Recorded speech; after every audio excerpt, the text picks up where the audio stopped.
Shri R H. Kotak primary school standard 8 English unit 4 sun tour. विद्यार्थी मित्रों, આપણે યુનિટ 4 માં એક્ટિવિટી ભણીએ છીએ। એક્ટિવિટીમાં જ આગળ વધીએ। આજે એક્ટિવિટી 7 ભણવાના છીએ। ચલો 7A, B અને 8 આજે ભણવાના છીએ। 7A માં તમને એમ કહે છે કે વૃંદા, અલી, ચિંતન, Anju, Amit have planned a picnic. Use these clues and make sentence. આ લોકો એક પિકનિકનો પ્લાન કર્યો છે અને અહીંયા નીચે તમને ક્લુ આપેલી છે। એ ક્લુને આધારે તમારે વાક્ય બનાવવાના છે। પહેલું વાક્ય છે ઇન્વાઇટ લીલા, દિવ્યેશ, જેમિની, વિરલ। બીજું છે decided to go to Kabirvad. ત્રીજું છે write a letter, leave note to teacher. ચોથું છે કલેક્ટ સમ ગેમ્સ। પાંચમું છે request Vrunda's mother to make snacks. છઠ્ઠું છે પેક થિંગ। સાતમું છે request Ali's father to lend a camera. આઠમું છે Anju agrees to keep an account. અને નવમું છે Leela and Kanu book seats in a private bus. આ રીતે 9 વાક્ય આપેલા છે। આ 9 વાક્યમાં આપણે અહીં એના ક્લૂને આધારે હવે વાક્ય બનાવશું।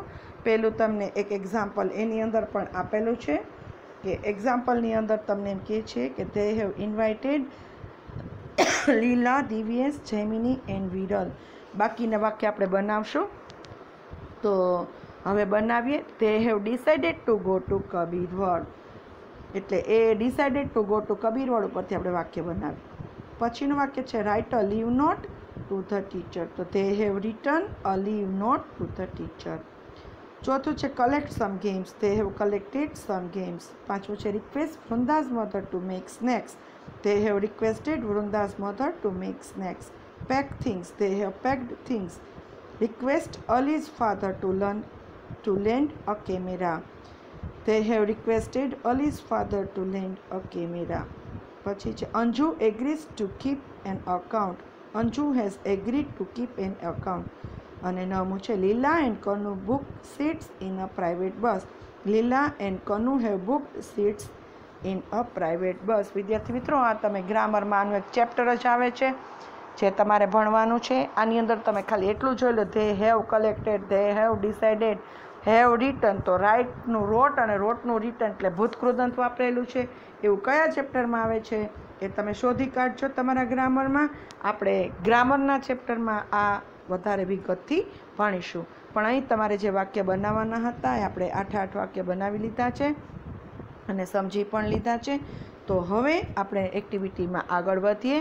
તો અહીં તમને એક્ટિવિટી 7B આપેલી છે। એની અંદર એમ કે છે it is 2 hours before annual exam, વાર્ષિક પરીક્ષા, એન્યુઅલ એટલે વાર્ષિક પરીક્ષાના 2 કલાક પહેલાં right a paragraph describe what you have done, તમે અહીં એક પેરેગ્રાફ લખો કે તમે શું કરી લીધું છે। આસ્ક યોર સેલ્ફ, તમારી જાતને પૂછો, એમ આઈ રેડી, હું તૈયાર છું।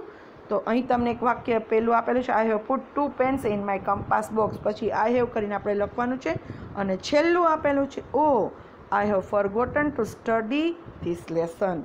જો તમે ઉતાવળમાં હો ત્યારે તમે આવું બધું બહુ જ કરો છો, તો અહીં તમારી એન્યુઅલ એક્ઝામના 2 કલાક પહેલાં એવો એક પેરેગ્રાફ આપણે લખવાનો છે। ચલો રેડી, ચલો આપણે આગળ આમાં વધીએ। શું કહે છે અહીં મેં તમને લખીને આપેલો છે, તો હવે તમે લખતા જાજો। આ તમારે પાઠ્યપુસ્તકની અંદર I have put 2 pens in my compass box, I have put a pencil and eraser in my compass box. મેં 2 પેન કમ્પાસ બોક્સમાં મૂકી દીધી છે, એક પેન્સિલ અને ઇરેઝર પણ કમ્પાસ બોક્સમાં મૂકી દીધું છે। Oh I have forgotten the sharpener, અરે હું સંચો મૂકતા તો ભૂલી જ ગઈ। I have worn my wrist watch, મેં મારી ઘડિયાળ પણ પહેરી લીધી છે, કાંડા ઘડિયાળ। I have taken my bicycle key, મેં મારી સાયકલની ચાવી પણ લઈ લીધી છે। Oh have I taken some money, અરે હું થોડા પૈસા લીધા? નો આઈ હેવન્ટ, ના મેં નથી લીધા। But mother has kept some money on my table, પણ મમ્મીએ થોડા પૈસા ટેબલ પર મૂકેલા છે। I have taken my books for revision, revision ત્યાં સ્કૂલે આવો ને તમે જે વાંચો છો ને બધું કરો છો ને, તો બુક્સ રિવિઝન માટે લઈ લીધી છે। Oh I have forgotten to study this lesson, book ખોલી એટલે યાદ આવ્યું કે આ લેસન તો વાંચતા જ ભૂલી ગઈ છું। એટલે આ તમારી 2 કલાક પહેલાં તમે શું કરો છો એના વિશેનો અહીં એક સરસ મજાનો એક પેરેગ્રાફ લખેલો છે। તમે આને એસે તરીકે પણ લખી શકો છો કે પરીક્ષાના 2 કલાક પહેલાં, બરાબર ને? તો એમાં તમે એમ કરી શકાય ને કે before 2 hours before the annual examinations, બરાબર? તો પરીક્ષાના 2 કલાક પહેલાંમાં આ તમે લખી શકો છો, તમને નિબંધ પણ પૂછી શકાય. Okay, done. ચલો, હવે તમને એક્ટિવિટી 8 આપેલી છે. All the words given below R related to the sun. અહીંયા જેટલા શબ્દો આપેલા છે ને બધા સૂર્ય સાથે કંઈક ને કંઈક રીતે જોડાયેલા છે. Make sentence using these words. આના આધારે તમારે એક શબ્દો બનાવીને એક પેરેગ્રાફ લખવાનો છે. ચલો, સેટેલાઇટ છે, energy, clouds, bright, sunstroke, sunshine, evaporate, dry up, star અને યુઝફુલ. સૂર્યની આજુબાજુ બધા હું વાંચી ગઈ છું. હવે એ શું છે, આપણે શું કરવાનું છે, તો અહીંયા તમે જુઓ. Now write a paragraph on the sun. હવે સૂર્ય ઉપર એક પેરેગ્રાફ લખો. Use some of the words given above. ઉપર આપેલા છે, હું છે સેટેલાઇટ, એનર્જી, ક્લાઉડી વાંચી ગઈ ને, એ શબ્દોને આધારે તમારે અહીં એક પેરેગ્રાફ ધ સન ઉપર લખવાનો છે. તો હવે આપણે લખશું કે શું આવશે એમાં. તો જો મેં અહીં તમને લખીને આપેલું છે. The sun is a star. સૂર્ય એક તારો છે. The earth and the other planets revolve around it. પૃથ્વી અને બીજા બધા ગ્રહો એ સૂર્યની આસપાસ ફરે છે. The moon is a satellite. ચંદ્ર છે એ શું છે? ઉપગ્રહ છે. The sun is the main source of energy in India. સૂર્ય છે એ મુખ્ય સ્ત્રોત, ભારતની અંદર ઉર્જાનો મુખ્ય સ્ત્રોત ગણાય છે. Solar energy is useful for illuminating homes, office and streets. સૂર્ય ઉર્જા છે ને એનો ઉપયોગ ઘર, ઓફિસ અને શેરીઓને પ્રકાશિત કરવા માટે વપરાય છે. In summer there is bright sunshine. ઉનાળાની અંદર સૂર્ય એકદમ તેજ હોય છે. It cause is sunstroke. એટલે એ આપણને સનસ્ટ્રોક એટલે લૂ લગાડી દે છે આપણને. સૂર્યથી જે આપણને લૂ લાગે ને માંદા પડીએ ને એવું કરે છે. The water from rivers dry up. નદીઓના પાણી છે એ સુકાઈ જાય છે. It evaporates and forms clouds.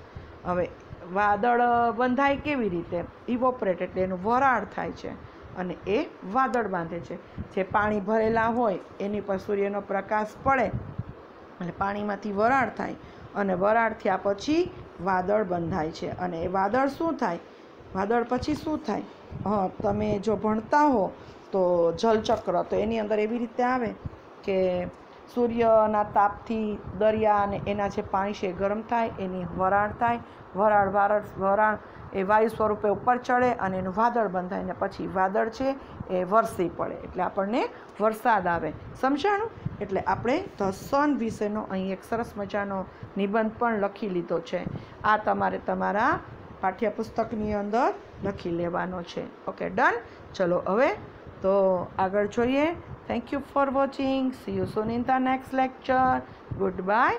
Have a nice day.